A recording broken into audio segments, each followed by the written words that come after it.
beri nama pedang ini Naga Puspa. Selamatkan dia.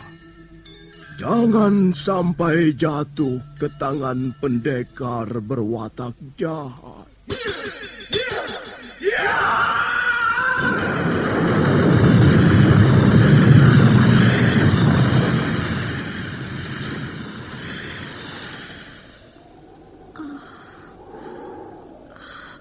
Kakang Kamandano,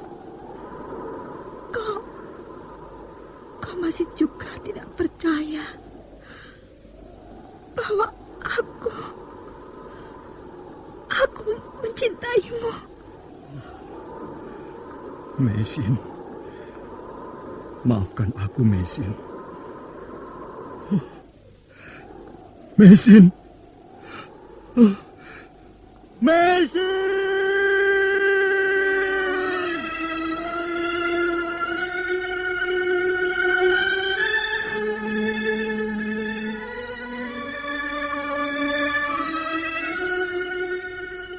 Tutur Tinula.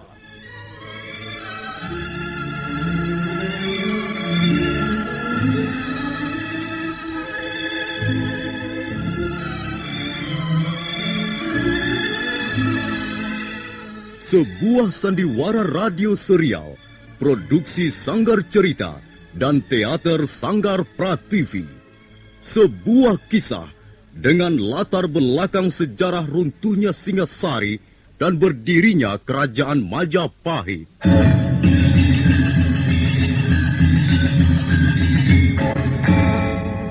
Sandiwara ini didukung oleh pemain-pemain radio yang sudah ternama. Ferry Fadli, Ivone Rose, dan Eli Ermawati.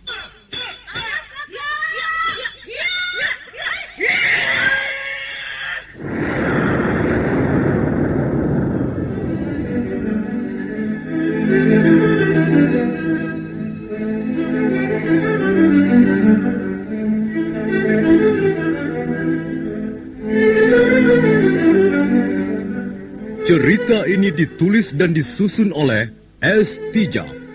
Teknik dan montase dikerjakan oleh Rudi Tinangon dan Joko SP. Sutradara EWS Yuwono. Kali ini mengetengahkan episode pertama dengan judul Pelangi di Atas Kurawa.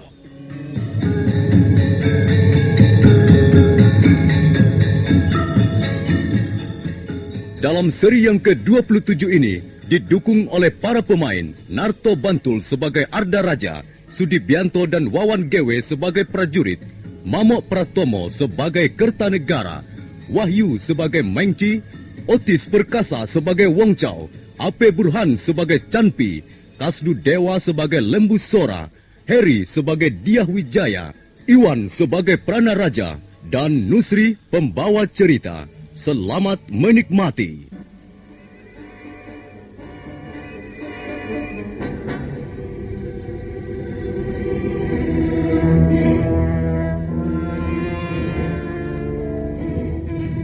Arda Raja terus melangkah dan tubuhnya segera lenyap di balik dinding yang membatasi Paseban Agung dan Wisma Pangeran-Pangeran Singasari. Entah apa yang direncanakan menantu Kertanegara itu, tak seorang pun tahu. Sementara itu, di tempat lain nampak Prana Raja mengantarkan Mengci dan teman-temannya menuju rumah penginapan.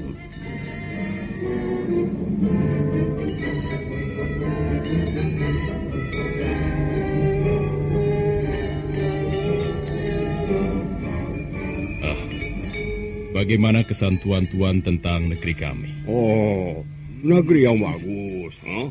Saya lihat tanah-tanah di negeri tuan subuh-subuh. Tanamannya tumbuh dengan baik sekali. Ya. Rakyat di negeri tuan tentu hidup makmur. Rakyat Singasari memang tidak pernah kekurangan bahan makanan. Ya. Bagaimana dengan mereka yang tinggal di desa-desa? Apakah juga hidup dengan senang dan bahagia? Tentu saja mereka hidup dengan senang dan bahagia. Ya, mereka itu orang-orang sederhana.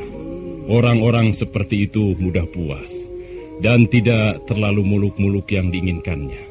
Oh ya, apakah tuan-tuan menyukai kesenian? Oh, apakah di sini ada banyak macam kesenian? Barangkali Tuan bermaksud mengajak kami menikmati kesenian negeri Singasari. Negeri kami kaya juga akan kesenian. Ya. Negeri yang kaya kesenian menunjukkan bahwa rakyatnya cerdas. Boleh juga kami melihat kalau memang disediakan. Di istana ada beberapa kelompok kesenian yang bisa diandalkan. Kalau tuan-tuan berminat, kami bisa menyuruh mereka bermain di hadapan tuan-tuan. Boleh. Kami ingin menonton kesenian dari negeri tuan. Iya. Kalau begitu nanti malam Tuan bertiga akan kami jemput. Tuan-tuan bisa menikmati tari-tarian ataupun nyanyian-nyanyian dari para seniman dan seniwati Istana Singasari.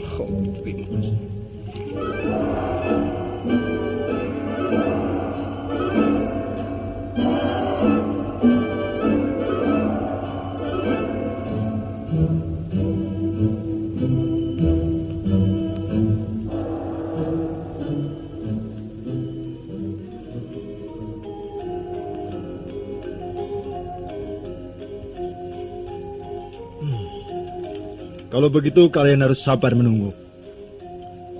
Utusan kerajaan Mongolia itu nampaknya girang sekali melihat kesenian kita, Gusti. Iya, benar Gusti Arda Raja.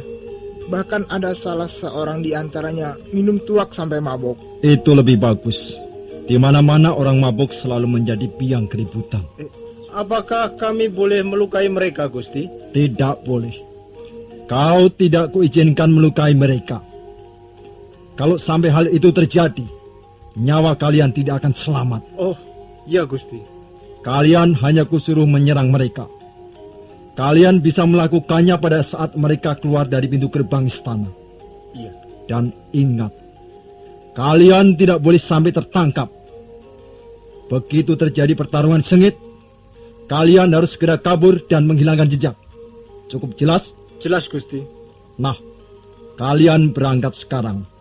Awas, jangan sekali-kali kalian menyebut-nyebut namaku kalau sampai tertangkap. Iya, Gusti. Baik.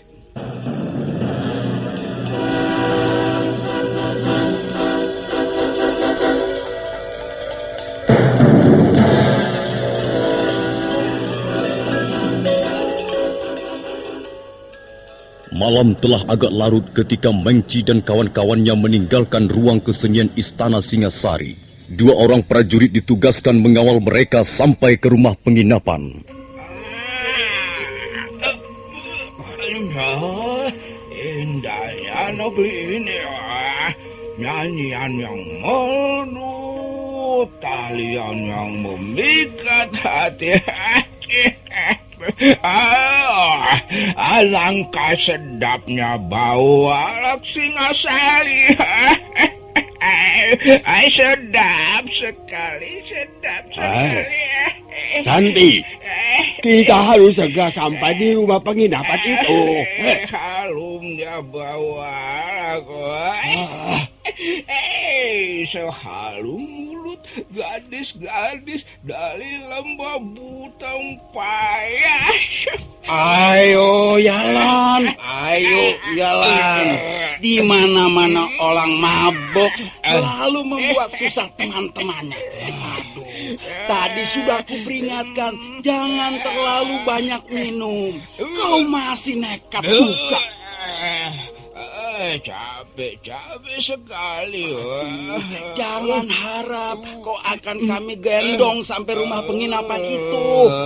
Ayo jalan. Aduh, ini sudah larut malam. Hei, awas! Kalian prajurit dari Singasari? Mengapa kalian menyerang kami?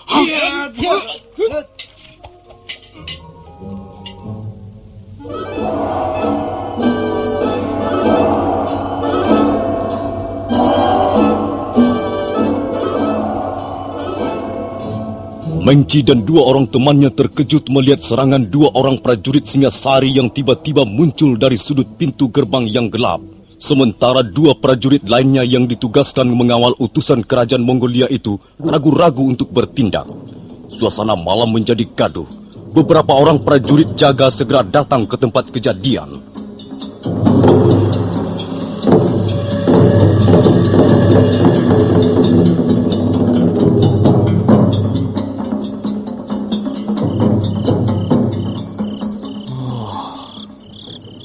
Kami atas nama pemerintah Singasari sangat menyesalkan kejadian ini. Tapi sebenarnya bagaimana peristiwanya, Tuan? Mengapa hal itu bisa terjadi? Kami bertiga sedang berjalan. Setelah selesai melihat pertunjukan kesenian, salah seorang di antara kami ada yang mabuk. Waktu kami sudah melewati pintu gerbang, mendadak ada dua orang prajurit Singasari menyerang kami. Kami terpaksa membalas serangan mereka sambil melindungi salah seorang teman kami yang sedang mabuk. Kami tidak mengerti mengapa hal itu sampai terjadi. Tuan harus mengerti. Bukankah Tuan yang harus bertanggung jawab atas keamanan daerah sekitar istana? Iya. Kenapa Tuan sendiri yang mengatakan begitu? Iya. Kami mengaku bersalah. Kami telah teledor menjaga tuan-tuan. Ya, mestinya hal ini tidak boleh terjadi. Saya berjanji akan terus mengusut peristiwa ini. Kalau sampai di antara kami ada yang luka atau cedera, buntutnya bisa panjang. Iya, Kaisal kami tentu tidak akan terima begitu saja. Baiklah. 2 kali kami telah berlaku teledor. Dan kali ini pun kami minta maaf atas kelalaian itu. Sudahlah. Kami tak ingin bicara lagi soal ini. Hanya kami sangat menyayangkan bahwa di negeri yang indah ini kami terpaksa merasa kurang aman. Atau barangkali kehadiran kami tidak disukai. Tuan jangan berkata begitu. Tapi saya terpaksa berkata begitu. Ada apa semua ini? Mengapa kami sampai dibokong 2 kali? Iya.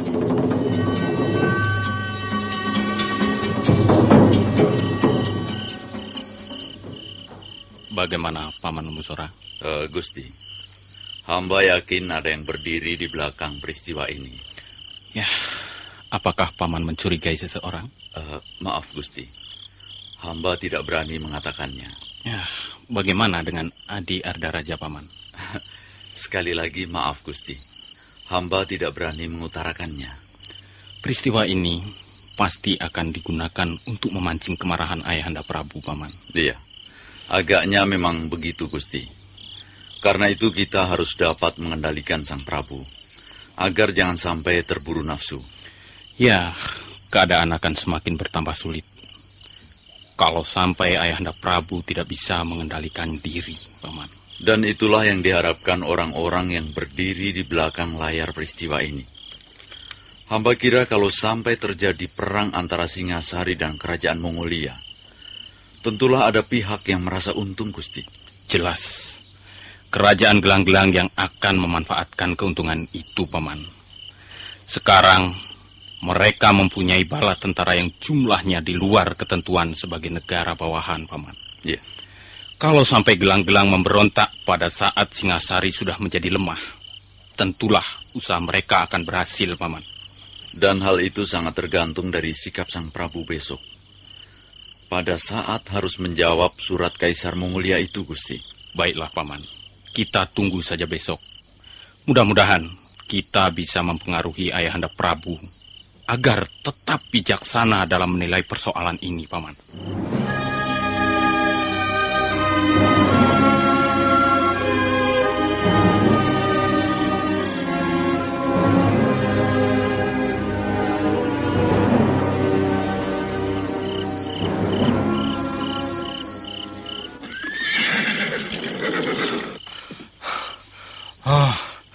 Mana Gusti Ardaraja?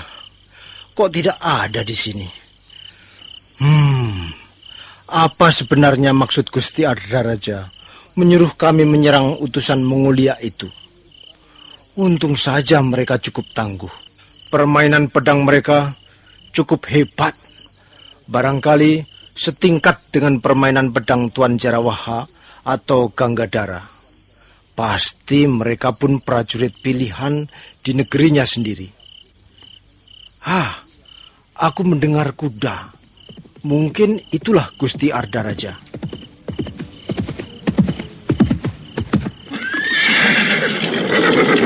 Oh, Gusti Ardaraja. Bagaimana tugasmu? Sudah kulaksanakan dengan baik? Sudah, Gusti. Bagus. Sekarang ikutlah aku. Kemana, Gusti? Kau sudah menjalankan tugasmu dengan baik. Kau harus melaporkannya secara lengkap. Dan setelah itu, kau boleh menerima hadiahnya. Terima kasih, Gusti. Ayo ikut aku. Baik, Gusti.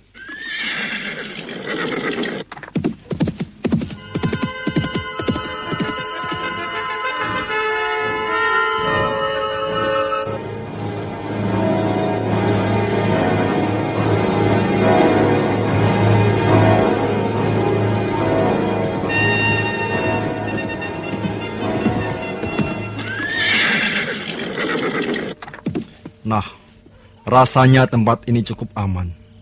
Sekarang kau boleh mulai dengan laporanmu, prajurit. Jangan kurangi atau ditambah-tambah. Laporkan apa adanya saja. Sepertinya kita sudah berada di pinggiran kota Singasari, Gusti. Mengapa? Kau takut? Cepat laporkan tugas yang sudah kau kerjakan itu. Baik, Gusti. Tapi sebelumnya hamba mohon ampun, Gusti. Mengapa harus minta ampun? Apa kau melakukan kesalahan? Ya. Hamba terpaksa membunuh teman hamba, Gusti. Ketika sedang terjadi pertarungan sengit dengan 3 orang asing itu, Gusti. Mengapa harus membunuh temanmu sendiri? Soalnya dia tertangkap, Gusti. Dia tidak sempat melarikan diri. Hamba takut peristiwanya ini bocor, Gusti. Maka hamba terpaksa menusuknya dengan pedang sebelum dia kabur meninggalkan alun-alun Singasari. Coba kau ceritakan peristiwanya dari awalnya. Baik, Gusti. Waktu itu kami menunggu di sudut pintu gerbang yang gelap. Seperti apa yang Gusti Ardaraja perintahkan pada kami. Lalu kami mendengar 3 orang utusan itu berjalan dengan dikawal 2 orang prajurit. Salah seorang di antara mereka berjalan sempoyongan karena mabok, Gusti. Kemudian setelah kurang lebih 10 langkah dari pintu gerbang, kami segera menyergap mereka. Bagaimana dengan 2 prajurit yang mengawal mereka? Mereka kelihatan bingung, Gusti. Mereka tidak berbuat apa-apa. Hanya melihat saja pertarungan sengit di antara kami. Tapi karena keributan itu, maka muncullah para penjaga regol dan para prajurit peronda yang kebetulan bertugas keliling pada berdatangan, Gusti. Lalu segera kabur kau, iya? Iya. Semula hamba masih berusaha menarik tangan teman hamba agar segera kabur, Gusti. Tapi nampaknya dia terluka di bagian kakinya. Melihat teman hamba tak mungkin diajak kabur, maka hamba mengambil keputusan untuk membunuhnya. Ampun, Gusti. Ampun. Hamba benar-benar terpaksa membunuh teman sendiri. Sudahlah. Kau tidak bersalah. Karena itu tidak perlu minta ampun. Temanmu itu memang sudah seharusnya mati. Sebab kalau kau biarkan hidup, bisa membuat rencanaku berantakan. Gusti, ada orang-orang berkuda menuju kemari, Gusti. Kenapa? Kau takut? Seorang prajurit tidak boleh gentar menghadapi bahaya apapun juga. Tapi, Gusti, siapa tahu mereka itu para perusuh. Siapa tahu mereka itu orang-orang jahat yang sering mengacau Singasari akhir-akhir ini, Gusti. Mereka sudah dekat. Kita lihat saja siapa mereka itu.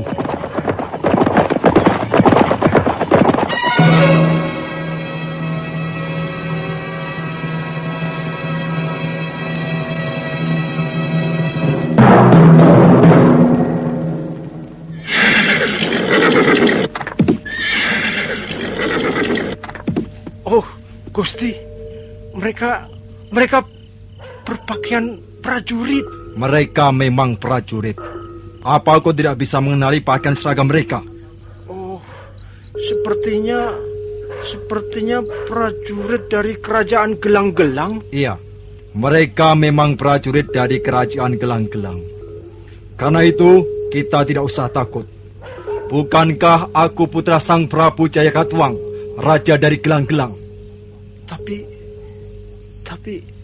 mengapa Gusti Ardaraja membawa hamba ke tempat ini? Turunlah dari kudamu, prajurit. Aku akan memberimu hadiah atas jasa-jasamu membantuku. Prajurit, tidakkah kau punya kesopanan sedikit pun? Aku adalah Ardaraja, putra mantu Sang Prabu Kertanegara.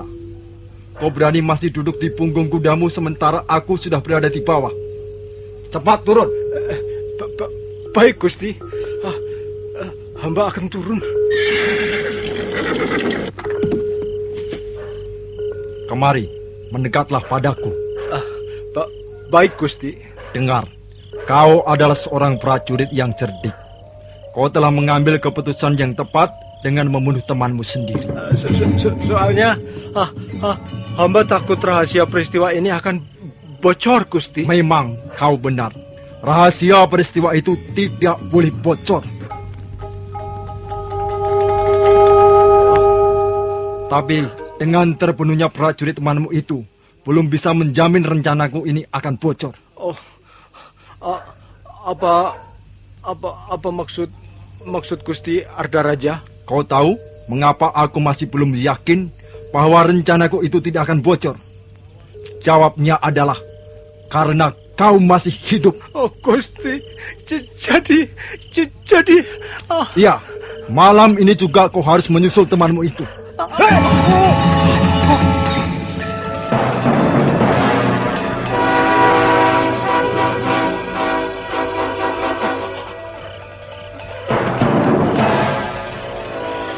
Kuburkan orang ini baik-baik. Kuburkan di tempat yang tersembunyi, supaya tidak ada orang yang bisa mencium bau mayatnya.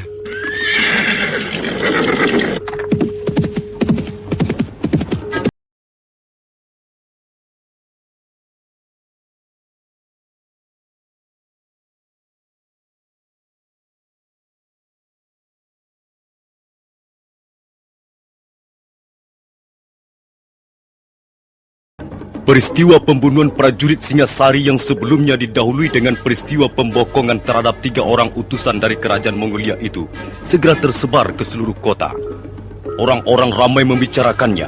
Sang Prabu Kertanegara sendiri nampak gusar begitu mendapat laporan dari Prana Raja. Selamat ya Sri Kertanegara. Selamat ya Sang Siwa Buddha. Terimalah sembah kami. Terimalah rasa hormat kami. Aku sangat menyesalkan mengapa hal ini bisa terjadi.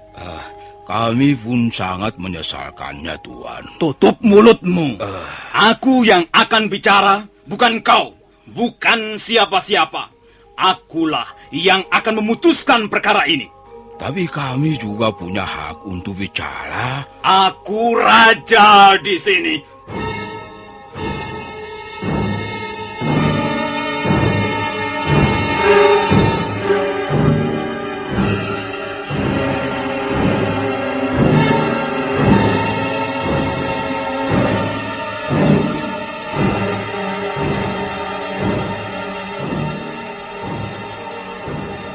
Merah padam wajah Sang Kertanegara, bibirnya bergetar waktu bicara. Suasana di Balai Paseban Agung menjadi hening. Nah, para pendengar sekalian, bagaimana kisah selanjutnya? Apakah yang akan dilakukan oleh Raja Singasari itu terhadap 3 orang utusan dari Mongolia? Silakan mengikuti seri berikutnya. Sampai jumpa.